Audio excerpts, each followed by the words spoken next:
What to expect from your Science on Wheels whole day experience. The Science on Wheels whole day experience consists of 3 parts, including an assembly, hands-on workshops, and a pop-up exhibit space.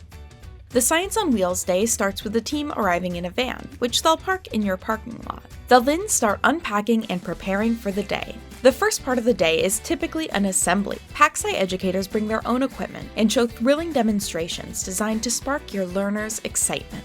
Next, our educators will rotate through classrooms or designated spaces to lead hands-on workshops. These interactive sessions give participants the opportunity to explore scientific concepts more deeply through inquiry and experimentation. And lastly, a self-guided pop-up exhibit space will be set up featuring science-themed activities that participants can explore at their own pace, with help from adult volunteers at your school. All exhibit materials are bilingual, available in both English and Spanish. Our team will work closely with your staff to create a detailed schedule that ensures a smooth and engaging experience for everyone involved. We're excited to bring the wonder of science to your community.